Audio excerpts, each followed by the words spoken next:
Bonjour les amis, je me réjouis de vous dire que dès aujourd'hui, je partage avec vous une nouvelle série intitulée « Lettre de la part de Jésus ». Recevoir une lettre de Jésus est une chose merveilleuse. C'est ce qui est arrivé avec les églises de l'Asie mineure. Chaque église a reçu une lettre personnelle et dans chaque lettre, Jésus a révélé ce qu'il a à cœur, ce que lui aime ou ce qui brise vraiment son cœur.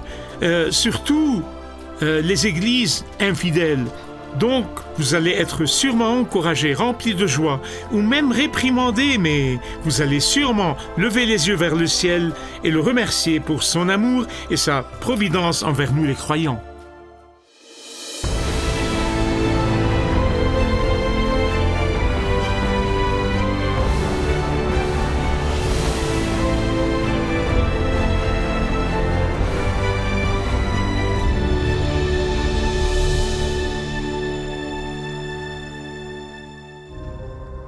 Il y a quelques années, il y a eu quelque chose, il y a eu un engouement pour ce qu'on appelle les sports extrêmes. Qu'est-ce que c'est? Eh bien, ce sont des sports poussés à l'extrême. Ce sont les sports extrêmes.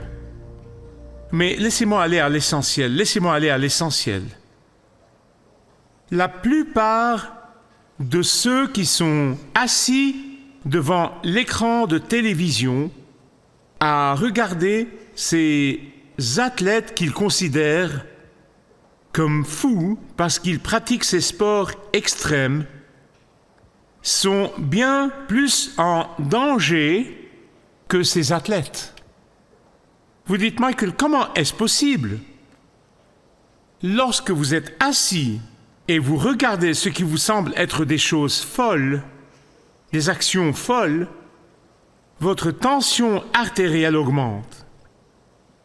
Souvent, vous grignotez des aliments qui bouchent vos artères. Le stress que vous intériorisez augmente souvent. Et il n'y a pas d'exutoire pour ce stress, n'est-ce pas? Pendant ce temps, les athlètes que vous trouvez fous maintiennent leur corps en forme. Grâce à cette forme physique, leur niveau de stress diminue. Vous me suivez? Leurs poumons fonctionnent plus efficacement. Leur course dans les airs est moins risquée que de rester assis là sans rien faire devant la télévision à se goinfrer. Je voudrais vous dire que ce scénario, spirituellement parlant, s'est répété des millions de fois chaque jour parmi les croyants. Qu'est-ce que je veux dire par là? Ceux qui s'assoient et ne font rien pour Jésus, à part critiquer tout et tout le monde, sont en plus grand danger que ceux qui se retroussent les manches et prennent des risques pour Dieu. Ceux qui sont toujours en train de recevoir, de consommer, de prendre, de regarder, courent beaucoup plus de risques que ceux qui donnent, ceux qui servent, ceux qui exercent un ministère et agissent pour Jésus. Lorsque vous comparez ces mollassons physiques aux mollassons spirituels, vous voyez les similitudes. Les mollassons spirituels peuvent se convaincre qu'ils sont en sécurité, qu'ils sont en sûreté, qu'ils sont protégés. Ils peuvent se convaincre de toutes ces choses trompeuses, mais ce qu'ils font, c'est qu'ils se détruisent de l'intérieur. D'après Jésus, les mollassons spirituels de l'église de la ville de Laodicée risquaient d'être vomis et recrachés de sa bouche. Il faut comprendre plusieurs choses à propos de la ville elle-même. Tout d'abord, elle a été fondée en l'an 250 avant Jésus-Christ par Antiochus de Syrie. Maintenant, Antiochus de Syrie est à l'origine du nom de la ville d'Antioche. Il l'a nommée après son nom et il a fondé cette ville et l'a nommée en l'honneur de sa femme Laodice. Laodicée était une ville remarquable à tous égards. De toutes les villes que nous avons étudiées, c'est la plus remarquable de toutes. C'était le genre de ville que tous les consultants en affaires voudraient voir comme exemple de réussite. Pourquoi? Parce qu'elle était le centre de fabrication des vêtements les plus raffinés. Les moutons qui étaient réputés dans ces collines laodiciennes pour leur laine douce, violette, noire et brillante, elle était rare et était fabriquée à Laodicée. Mais ce n'est pas tout. Laodicée était le centre médical de la région et est ensuite devenu le sujet de conversation du monde entier, littéralement. Près du temple de Mankarou, il y avait une école de médecine qui n'avait rien à envier aux autres. En fait, ce centre médical est devenu célèbre dans le monde entier parce qu'il a découvert une pommade spéciale pour guérir toutes les maladies des yeux, la poudre. Je veux que vous pensiez avec moi, s'il vous plaît, pensez avec moi.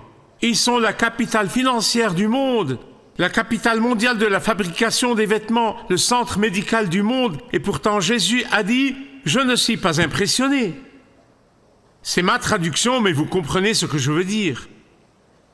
Il y a une autre chose importante dans la ville de Laodicée.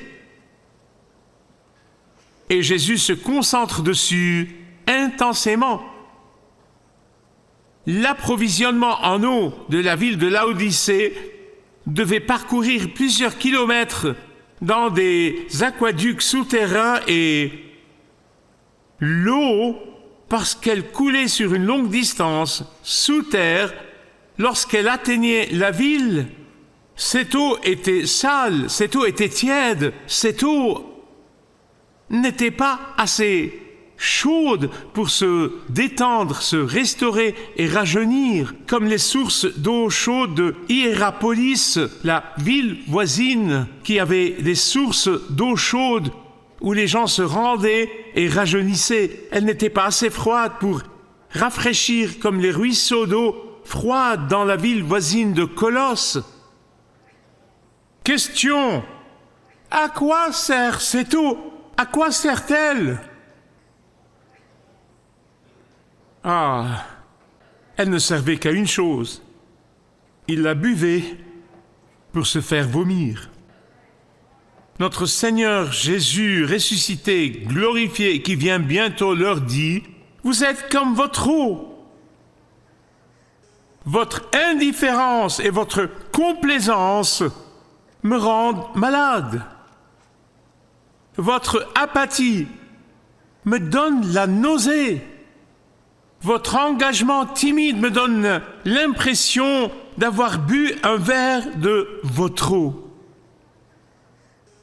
Mes bien-aimés, je suis absolument convaincu que c'est ce que notre Seigneur Jésus-Christ ressent aujourd'hui à l'égard de tant d'églises du XXIe siècle.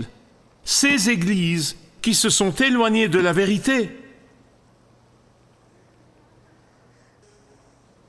Quelqu'un a dit qu'il y a des églises qui font pleurer Jésus, d'autres églises mettent Jésus en colère et d'autres encore rendent Jésus malade. Je prie Dieu pour que notre Église réjouisse Jésus. Donc, quelle est la réponse? Quelle est la réponse? Dieu soit loué, je n'ai pas à trouver la réponse. Je loue Dieu que nous n'ayons pas à trouver la réponse. Jésus lui-même donne la réponse. Et ici, le Seigneur Jésus, ressuscité et glorifié, leur donne 3 choses. Tout d'abord, il les avertit de leur situation dangereuse. Deuxièmement, il les conseille concernant la manière de sortir de leurs conditions dangereuses. Et enfin, il les récompense s'ils sortent de leurs conditions dangereuse. Voilà, alerte, conseil et récompense. C'est le système d'alerte de Jésus. C'est son système d'alerte. Son système d'alerte. La vérité est que la plupart des gens ont des angles morts. Nous avons tous des angles morts. Le pire, c'est qu'aucun d'entre nous n'est naturellement attentif à ces angles morts. Sinon, ce ne seraient pas des angles morts, n'est-ce pas? La question est donc la suivante. Comment réagissez-vous lorsque quelqu'un vous montre votre angle mort? Comment réagissez-vous? Certaines personnes réagissent avec colère lorsque vous montrez leur angle mort. D'autres acceptent cela avec bienveillance. Ils font un examen de soi et se confient à Dieu en disant « Seigneur, examine-moi, ô Dieu, je veux être honnête avec toi. » Et puis, il y a un troisième groupe, une troisième réaction, ceux qui réagissent de manière apathique. Vous voyez ce que je veux dire? C'est comme la personne qui dit « Je ne suis ni pour ni contre l'apathie ». Cela me rappelle le prédicateur qui prêchait avec beaucoup d'éloquence sur l'apathie et contre l'apathie, et il prêchait de tout son cœur, puis il s'est tourné vers la personne assise au premier rang et a dit « N'est-ce pas ?» Et l'homme a répondu « Je ne sais pas et je m'en fiche ». Cela réchauffe le cœur du prédicateur. Je vais faire une déclaration maintenant qui surprendra certains d'entre vous, pas tous, mais certains. Je crois de tout mon cœur que l'apathie est l'ennemi numéro 1 de Jésus. Pourquoi dis-je cela? Écoutez attentivement, s'il vous plaît. Parce qu'il sait comment s'y prendre avec les fanatiques chauffés à blanc. Il sait comment s'occuper de l'ennemi froid. Mais c'est la personne tiède, apathique, qui le rend malade.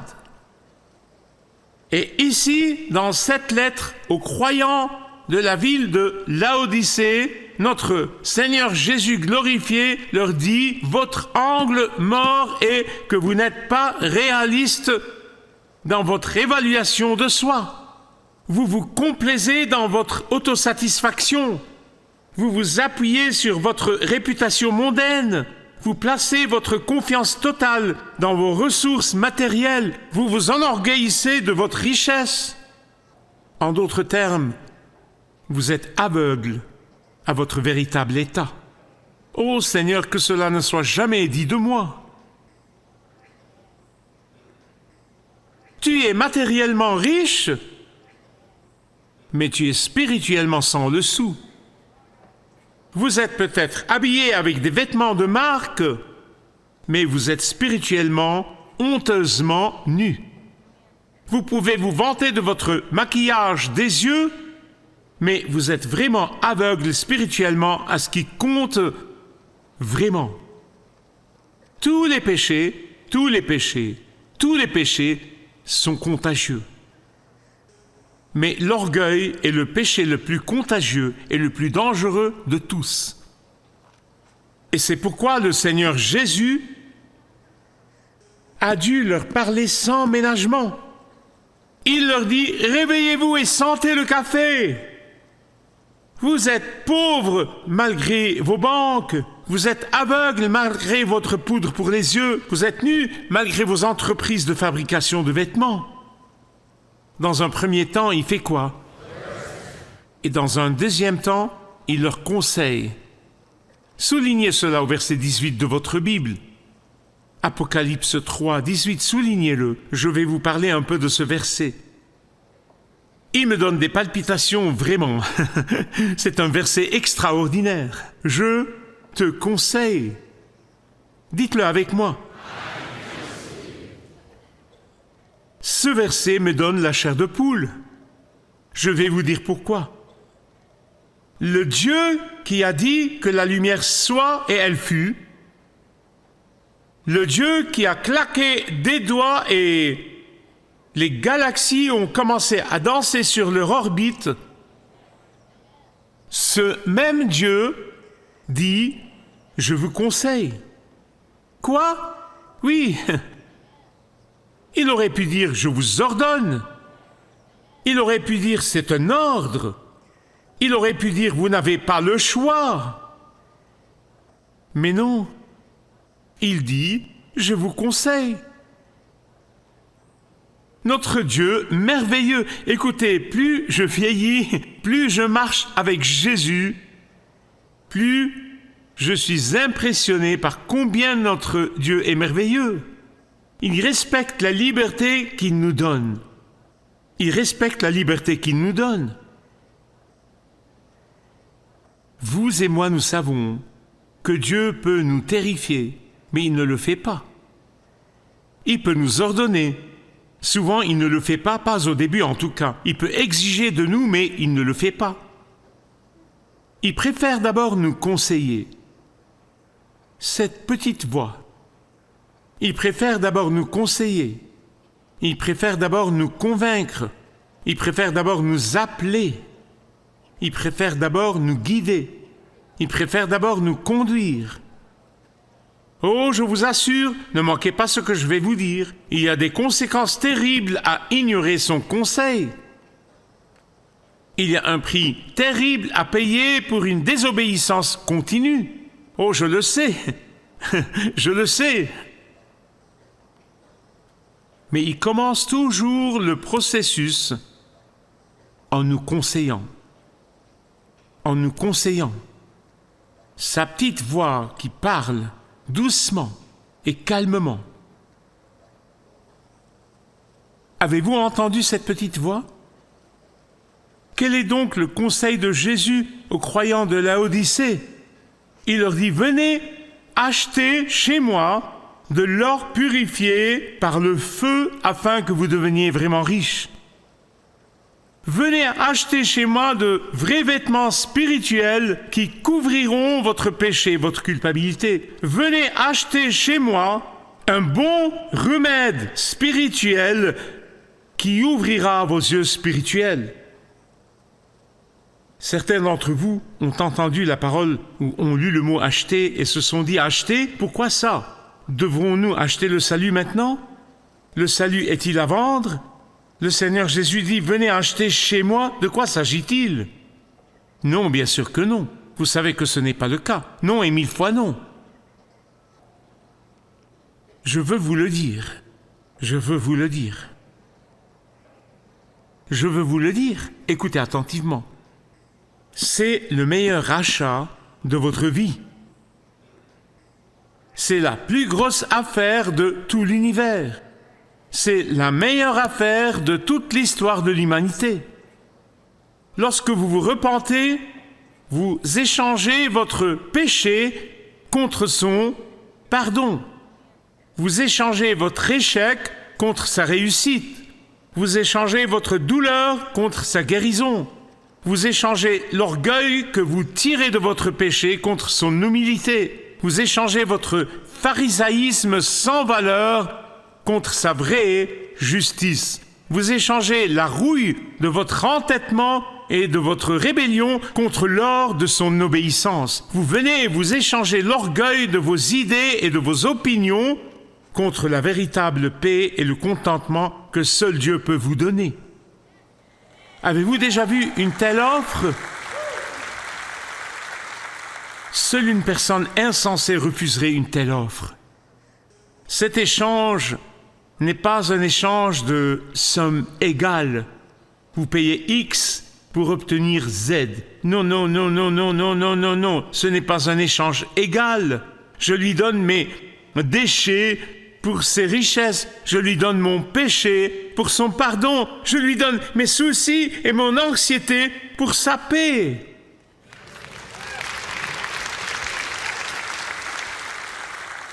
Une question qui est souvent posée à ce propos et concernant l'église de Laodicée, étaient-ils vraiment des croyants charnels ou n'avaient-ils jamais été des croyants du tout? Mais vous savez quoi? Cela n'a pas d'importance. Cela n'a pas d'importance. Ne vous laissez pas distraire. Si Satan a aveuglé le cœur de quelqu'un, peu importe si cette personne est pratiquante ou non. En fait, il y a tellement de gens dont le cœur est aveuglé qui sont pratiquants. Peu importe que nous ou que cette personne ait entendu la vérité, puis tourné le dos à cette vérité ou qu'elle n'ait jamais entendu la vérité du tout. Le message de Jésus ressuscité et glorifié est le même. Venez à moi, venez à moi, venez à moi. Ouvrirez-vous votre cœur? Il alerte, il conseille et ensuite il récompense. N'est-ce pas incroyable? Sa plus grande récompense est pour ceux qui vainquent et il leur donnera le droit de s'asseoir sur le trône avec lui. Laissez-moi vous dire une chose, cela me laisse pantois. Nous allons nous asseoir sur le trône avec Jésus.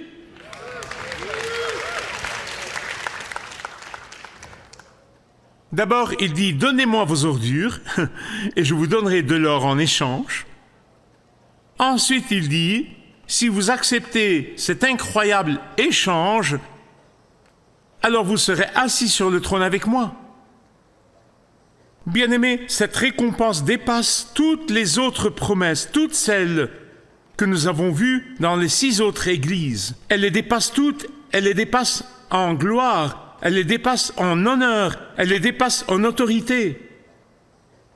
Je voudrais conclure avec une chose que j'ai dépassée. Elle est dans les 7 lettres. Chaque lettre, à la fin de chacune d'elles, dit la même chose. Je n'en ai pas parlé, j'ai gardé cela pour la fin. Chaque lettre se termine par « que celui qui a des oreilles écoute ». Cela signifie que vous ne pouvez pas vous asseoir ici ou regarder en ligne où que vous soyez et dire « Waouh, c'est un grand message pour cette personne ou cette autre ». Ou si seulement cette personne était là pour entendre ce message. C'est ce que cela signifie. Cela signifie qu'il est pour vous, qu'il avait entendu. Cela signifie que ce message est pour tous ceux qui le lisent ou l'entendent. Ce message est pour vous. Chaque admonition est pour vous. Chaque promesse est pour vous. Chaque encouragement est pour vous. Que celui qui a des oreilles écoute.